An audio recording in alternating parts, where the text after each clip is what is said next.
Mummy મને કોઈ જીદ નથી કરી પપ્પા મારા જોશે એમ કીધું કે આ વયો બેટર નથી કે કાંઈ નહીં એમને હસતા હસતા વયો કે મારા છોકરું વિચારવું પ્લીઝ પહેલાં તો તમે રડો નહીં. અને છોકરાનો જ્યાંથી ફોન આવ્યો તો કે પપ્પા તમે ઉપાધિ ન કરતા એની પાસે કાંઈ ન હોય તો કોઈ દી એમ નથી કીધું મારી પાસે નથી એમ. પણ હવે આપણે તો ભગવાન તો છીએ નહીં કે આપણને ખબર પડી જાય કે શેનું દુઃખ પડે છે શું પડે છે. આપણી કરમની કઠણાઈ હોય ક્યાંક આપણા કરેલા પાપ નડતા હોય શું નડતું હોય આપણને તો રામ જાણે. આપણે ભગવાન તો છીએ નહીં માણસ છીએ આપણે બીજું શું વિચારી શકીએ સાહેબ. બસ દુઃખ પડે છે ભોગવ્યા જાય છે આમને બસ. આજ છેલ્લા લગભગ 1.5 મહિનાથી ડાયાબિટીસની 2ની દવા પૂરી થઈ ગઈ છે. દવા નથી લઈ શકતા.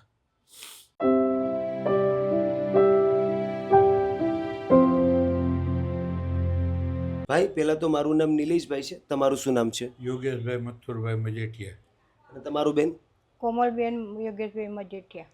તો હાલમાં શું તકલીફ ધંધો પડે? ગોતું છું પણ ધંધો એવો હું ધંધો ડ્રાઇવિંગનો કરતો હતો ધંધો ગોતું છું પણ એવો મળતો નથી. અને અત્યારે એવી પરિસ્થિતિ નથી કે હું હાલીને ક્યાંય જઈ શકું. મારી પાસે કોઈ વાહન કે કોઈ છે નહીં. હું જાઉં છું ગોતવા મળે તો ઠીક છે ને કે પાછો આવી ઘરે બેવું. રિક્ષાવાળાના પૈસા હોતા નથી. તકલીફ શું છે તમને? મારા 2 પગ ફેલ છે. મારા 2 પગ આ છે 2 પગ 24 ઓપરેશન કરેલા છે. ગયા વર્ષે ને આગલા વર્ષે 6 ઓપરેશન કર્યા 4 ઓપરેશન તો ફેલ ગયા. આ તરિયામાંથી આખું ભળદું કાઢીને બધું કર્યું છે. પગમાં થયું છે શું? એક્સિડન્ટ થયું હતું 2003માં. ત્યારથી અત્યાર સુધીમાં ઓપરેશનમાં બહુ પૈસા ખર્ચાઈ ગયા. મારી પાસે હતું બધું પૂરું થઈ ગયું. અત્યારે આર્થિક પરિસ્થિતિ બધી રીતે નબળી છે. બાયણા બંધ કરીને છાનું મુના આપણે ગામ ન જાણે એટલે અમે ચટણી રોટલો છાશ રોટલો ખાઈ લઈએ ક્યારેક ભૂખાવી હોઈ જાય છે. છોકરો ગુરુકુળથી આવ્યો હતો ને 15 દિવસ વેકેશનમાં 15 દિવસ વેકેશનમાં અમે એને સારી રોટલી ખરીને નથી ખવડાવી ગયા. આ પરિસ્થિતિ છે અમારી. હવે નથી બધી રીતે પરિસ્થિતિ પૂરી થઈ ગઈ જાઓ. મહેનત તો કરવી છે પણ મળતું નથી એવું કામ. જીવનની આશા પૂરી થઈ ગઈ છે. કેમ એવું તો શું થયું બેન? છોકરા કંઈ ખવાય નાખતા સારું તો શું કરવાનું એમ થાય આપણી જિંદગી બેકાર છે મારી. તો પરિવારમાં કોણ કોણ છે બેન? પરિવારમાં હવે 3 જણા. મારા મમ્મી પપ્પાની છે પણ એ હવે એનું કરી ખાય છે બરાબર. મારા પપ્પાની ઉંમર 74-75 વર્ષ. મારા મમ્મી છે તો એ હવે 10,000માં વોચમેનમાં નોકરી કરે છે એની કરી ખાય છે. તો એ થોડા મારી મદદ કરે. મારે એની કરવી પડે. એની જગ્યાએ તો હું જ હાવ નિરાધાર થઈ ગયો છું. એમ કે છોકરો કેમ મોટો કરવો એના ભવિષ્યનો શું વિચાર કરવો આપણો. વેકેશનમાં 15 દિવસ છે તેમ કે મમ્મી હું ખીચડી ખાવા આવે ખીચડી રોજ કરીને મેન ખવડાવી તો હું રસોડામાં રહું અહીંયા રહો.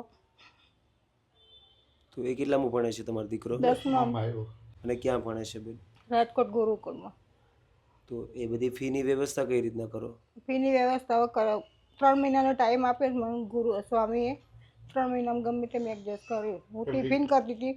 મારા ટિફિન 2-2.5 મહિનાથી હાવ બંધ થઈ ગયા વર્ષે મેં ટિફિન કરી કઈ નાસ્તો ફી બધું ધીમે ધીમે મેં પૂરું પાડ્યું હતું. એટલે તમે ટિફિન બનાવવાનું કામ કરતા હતા? હા ઘરેથી જ ટિફિન કરતી હતી હું. ટિફિને મારા એકદમ બંધ થઈ ગયા. એટલે અત્યારે તમારી પાસે કામ જ નથી? કોઈ મતલબ કામ નહીં.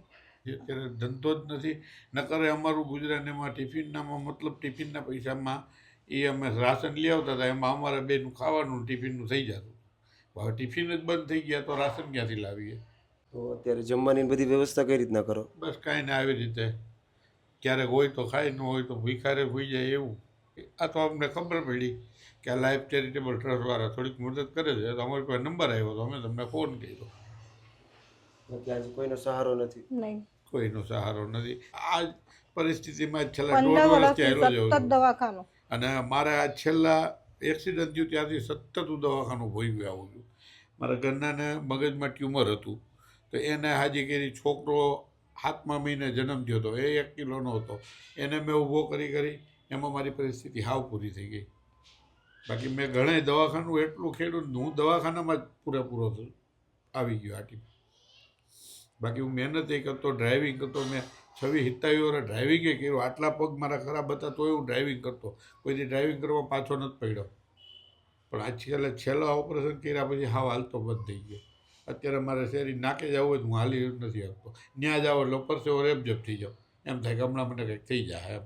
અમારે તો આમ જે અમે પાણી પીને હોઈ જઈએ 2 માણસ કેમ કે છોકરાનું આમાં મારે ભવિષ્ય કેમ કરવું અને એને ભણવું છે. મારા જે સગવડ હોય તો મારે એને ભણાવો જ છો, કારણ કે મારું સપનું છે એમ કે ભણાવવાનું. અત્યારે ચોપડા નથી લઈ દીધા એક આમ તેમ છે બધું, તોય ત્યાં હાકીએ છીએ. નકર એ 3 મહિના પછી હું એને શું જવાબ આપીશ એ હજી વિચાર આવે છે. અને કેટલી ફી છે તમારા દીકરાની? છોકરાની ફી ત્યાં ગુરુકુળમાં કંઈ નથી, 365 રૂપિયા જ છે, પણ એના હોસ્ટેલના ને કપડાં ધોવાના ને જમવાના ને એ પૈસા ભરવાના હોય છે. તો અત્યારે મતલબ ઘરની પરિસ્થિતિ કેવી છે તમારી? ઘરની પરિસ્થિતિ અત્યારે હાવ કરતાં હાવ પૂરી છે. આ મારું રસોડું ના મારું ઘર છે, રસોડામાં જોઈ લો તો હું રાશન છે, મારી પાસે કોઈ વસ્તુ નથી. જો અમારું પાકીટ પીડું, પાકીટમાં હું પૈસા તમે જોઈ લો. તમને ચા પીવડાવી ને તો ચા નહીં અત્યારે ડબ્બામાં, તમને મારે સલાહ કરવી હોય તો મારી પાસે સલાહના પૈસા નથી. લોટ નહીં, લોટે આ નહીં, ચાય પરિસ્થિતિ નહીં, મારું અંદર રસોડું ઘરમાં આ હાબે જ છે. હું કે ઓલું તો નથી, જોઈ લો તમે. બસ આ મારી પરિસ્થિતિ છે. અને મારી જે પરિસ્થિતિ હતી મેં તમને જણાવી દીધી કે મારી પાસે અત્યારે ટકનું લઈને ટકનું ખાવાનું પૈસા નથી અને રાશનય નથી. તો આજે આવી પરિસ્થિતિ થવાનું કારણ શું? દવાખાનું, અમારા 2 પગ, મારા ઘરનાનું દવાખાનું અને છોકરાનું દવાખાનું. જીવવું છે પણ હવે વિચાર રોજના એવા આવે કે કંઈક કરી નાખી વયા જાય, હાલો આપણા નબળા. પણ એ વિચાર એવો આવે છે કે પાછળ છોકરાનું કોણ શું કરશે? છોકરો એમ ઓલો ભણી ગણી લીધો હોય તો સારું પડે, એટલે ધક્કો મારી મારી જિંદગીને હાકી છે. બાકી જીવવાની અમારી આશા પૂરી થઈ ગયા, છોકરા હાટું થઈને જીવવું પડે છે. તો આજે તમારી એટલી બધી ખરાબ હાલત છે, તો આજે આ હાલતમાં તમને કોઈ મદદ નથી કરતું? નહીં. મદદ નથી કરતું. બસ પૈસા હોય ત્યારે બધા બાજુ ઊભા રહે છે, પૈસા નતો એટલે સામે મળે તો ફેરવી નાખે છે. ભાઈબંધ દોસ્તાર પૈસા હતા ત્યારે બધા બાજુમાં ઊભા રહેતા, વાલા સાગા સંબંધી. બાકી અત્યારે ફોન કરી તો જવાબ નથી આપતા. તો આજે આ તમારી જે પણ પરિસ્થિતિ છે, તો કેટલા સમયથી આવી જ પરિસ્થિતિ છે? આ છેલ્લા અમે ઓપરેશન કરાવ્યા 1.5 વર્ષ જેવું થયું, પણ ધીમે ધીમે થોડું ઘણું આમ તેમ કરતું. હવે છેલ્લા અમારી પાસે કોઈ વસ્તુ વેચવાની નથી વહીતી. તો બેન, હાલમાં અમે તમારી શું મદદ કરીએ જેથી કરીને તમારી જે તકલીફ પડી રહી છે એમાં થોડી તમને રાહત મળે બેન? મદદમાં મને તો ખાલી સાહેબ થોડી ઘણી રાહતી કે રાશન પાણી મળી જાય ને મારે નોકરીનું થઈ જાય. હું એવું નથી કહેતો કે મારા આજીવન મને કોઈક સહાય કરે. સહાય તો આપણે ગામની કરી શકીએ એવા છીએ, પણ મતલબમાં કે અત્યારે મારું ગુજરાન ચાલે અને મને ક્યાંક નોકરી મળી જાય અને અમારા છોકરાનું થોડુંક ભવિષ્ય, હું આમાંથી છૂટું ના, મને મારા મકાન માલિકને હિસાબે હું અહીંથી ઘર ખાલી કરીને નીકળી જાઉં અને એ મને રસ્તો થઈ જાય, એટલી જ મારે સહાય જોઈએ છે. હું 2 હાથ જોડું, મારે બીજી કોઈ વસ્તુ સહાય નથી જોતી કે મારા 2-5 વર્ષ નીકળી જાય. હું નોકરી 2 મહિનામાં મળી જાય, મહિનો 2 મહિના પગાર આવે ત્યાં સુધીની મને સહાય મળી જાય તો બહુ થઈ ગયું. અને સહાય કરવાવાળાની મહેરબાની કે મારું ગુજરાન હાલતું કરી દે, બસ મારે એ જ અપેક્ષા છે. મને કોઈ એવું નથી કે મને વરનું રાશન આપી દે, પણ મહેનત કરવી, મહેનત થતી નથી, ક્યાંય મળતું નથી. બસ પ્લીઝ પહેલાં તો અંકલ તમે રડો નહીં. મારી પાસે 20-25 રૂપિયા એમ થાય કે મમરા ઠેલી લેવાના છે તો મમરા લઈ આવ્યો, તો ઘરમાં મમરા વઘારવાના પૈસા ન હોય, કોરા મમરા ખાઈ લે. ક્યારેક મમરાના પૈસા ન હોય તો પાણી પીને સૂઈ જાય. ક્યારેક એમ કે ખીચડી છે, ક્યારેક ખીચડીઓ ચોખા હોય તો દાળ ન હોય, ચોખા બાફીને ખાઈ લે. ક્યારેક ખીચડી દાળના ચોખા, ખીચડી બાફીને ખાઈ લે, નકર એમને હોઈ જાય. આ પરિસ્થિતિ તો કેટલી વાર આવી જ હોઈ ગઈ. બહુ બધું દુઃખ થયા, પણ હવે આપણે તો ભગવાન તો છીએ નહીં કે આપણને ખબર પડી જાય કે શેનું દુઃખ પડે છે, શું પડે છે. આપણી કરમની કઠણાઈ હોય, ક્યાંક આપણા કરેલા પાપ નડતા હોય, શું નડતું હોય આપણને તો રામ જાણે. આપણે ભગવાન તો છીએ નહીં, માણસ છીએ, આપણે બીજું શું વિચારી શકીએ સાહેબ. બસ દુઃખ પડે છે, ભોગવ્યા જાય છે આમને. બસ આજ છેલ્લા લગભગ 1.5 મહિનાથી ડાયાબિટીસની 2ની દવા પૂરી થઈ ગઈ છે, દવા નથી લઈ શકતા. આજે એટલી બધી ખરાબ પરિસ્થિતિ છે. દવા લેવાના પૈસા નથી. આ મારા પગમાં પરમદીનો હોજો ચડી ગયો છે. ડભોલી 4 રસ્તા તેજાણી ટ્રસ્ટ છે, મને 3 દીથી આ કે તમે પગમાં ફોટો પડાવીને જોવરાવો, પણ એક ત્યાં 100 રૂપિયા કે 120 રૂપિયા એક્સરે કઢાવવાના રહીએ, અને હાઇટકાર્ડ ડૉક્ટર તો એ દવા તો લખી દે 200-300 રૂપિયાની. મારી પાસે એ પરિસ્થિતિ નથી. હું આજ છેલ્લા 3 દિવસથી જો હળદર લગાડી અને બરફ ઘસી અને એમને બેહું છું. આ 3 દિવસથી આ હોજો હામો દેખાય છે. જો આ એટલે એક્સરો કઢાવવાના પણ પૈસા નથી તમારી 100 પાસે? રૂપિયા મારી પાસે એક્સરે કઢાવવાના પૈસા નથી, કે દવા કદાચ ડૉક્ટર દવા લખી દે, દવા લેવાના પૈસા મારી પાસે નથી. સિમીમેર હોસ્પિટલમાં જાય તો એક્સરે કઢાવવાના, કેસ કઢાવવાના 20 રૂપિયા થાય. બીજા નંબરમાં અહીંથી મારે સિમીમેર જવું તો રિક્ષા ભાડું તો જોઈને મિનિમમ 100, 150, 200 રૂપિયા જોઈએ તો હું સ્વિમિંગ મેરે નથી જઈ શકું એવી પોઝિશન.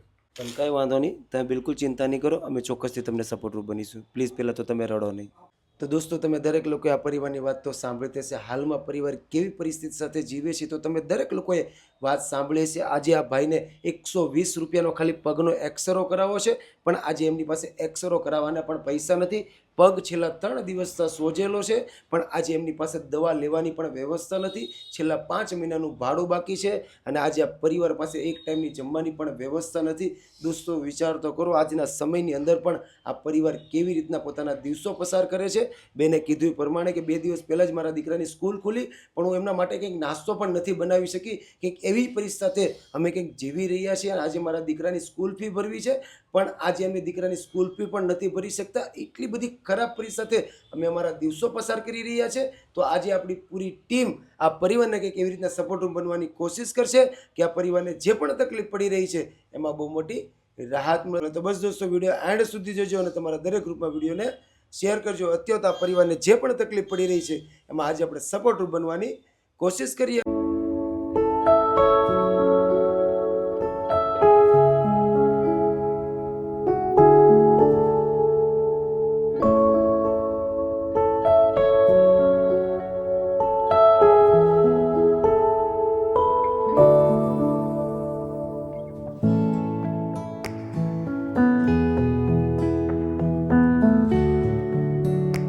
તો દોસ્તો, તમે દરેક લોકોએ આ મજબૂર પરિવારની વાત તો સાંભળી હશે. હાલમાં પરિવાર ઘણી બધી તકલીફો સાથે, ઘણી બધી પીડાઓ સાથે પોતાના દિવસો તો પસાર કરી જ રહ્યો હતો. અને દુઃખની વાત તો એ છે કે આ પરિવાર પાસે એક ટાઈમની જમવાની પણ વ્યવસ્થા નહોતી. એટલી બધી ખરાબ પરિસ્થિતિ સાથે પોતાના દિવસો પસાર કરી રહ્યા હતા. પણ અત્યારે આપણી પૂરી ટીમ દ્વારા આ પરિવારને 1 વર્ષ ચાલે એટલી રાશનની વ્યવસ્થા કરાવી દીધી છે, જેથી કરીને આ પરિવારને જે પણ જમવામાં તકલીફ પડી રહી હતી એમાં આજથી આ પરિવારને બહુ મોટી રાહત મળશે. અને દોસ્તો, આજે આપણને સંપૂર્ણ રાશન કરિયાણા માટે જેણે સપોર્ટ કર્યો છે એમનું નામ છે મધુબેન વિભાકર.